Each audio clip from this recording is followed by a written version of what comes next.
For further analysis, let's bring in UNRWA spokesperson Jonathan Fowler in Amman in Jordan. Jonathan, welcome.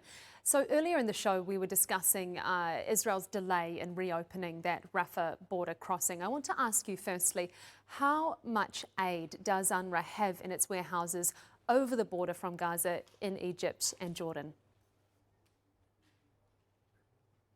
So in Jordan and Egypt, we have, in terms of food, we have enough food for the entire population of the Gaza Strip for about 3 months. And we, UNRWA, we're responsible for about 50% of the UN aid stocks, which are sitting outside the Gaza Strips. This is achingly close. You know, the warehouses in Egypt are right there next to Gaza, and the ones in Jordan, you know, just a few hours drive away. So, I mean, our aid needs to be able to get in. We need to get it in without delay. Lives depend on it. And how many trucks are currently being allowed through, Jonathan?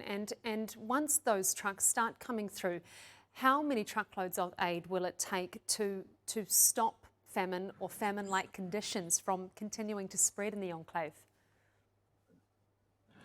Well, I want to emphasize that, unfortunately, I mean, when the Israeli authorities placed a total ban on aid coming in from March through to May, and then in May they lifted it partially for some humanitarian actors, UNRWA, unfortunately, they haven't lifted the ban on us bringing in aid. So, I mean, our stocks are outside the Gaza Strip. We cannot bring them in currently. So I can't speak to UNRWA trucks coming over because there's nothing. We're not allowed to.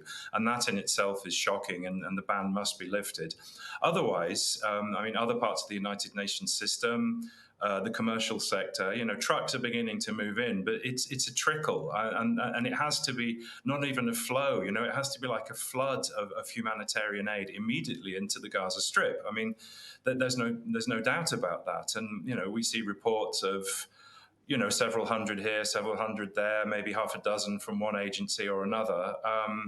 You know, the benchmark that was set in the agreement was about 600 a day, but that's not so that people sort of live life to the full. This is the minimum survival need. This is what was used, the benchmark that was used in the first ceasefire in January to March of this year. But the point is, of course, the population has been thrown into a man-made famine as a result of the previous total ban on aid. So now people are in a much worse situation than they were even in January.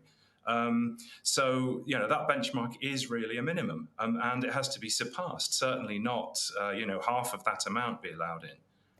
How do you feel, Jonathan, when you see, I guess, the celebrations we've seen over the last few days of phase one being complete? That's in quotation marks, of course, of the hostages and the prisoners being released. But of course, elements of phase one remain very much incomplete. As you say, UNRWA unable to send trucks across the border when we know that there is an ongoing famine in the enclave. So how do you feel when you see those sort of comments from the president that phase one's complete, we're ready to move on to phase two?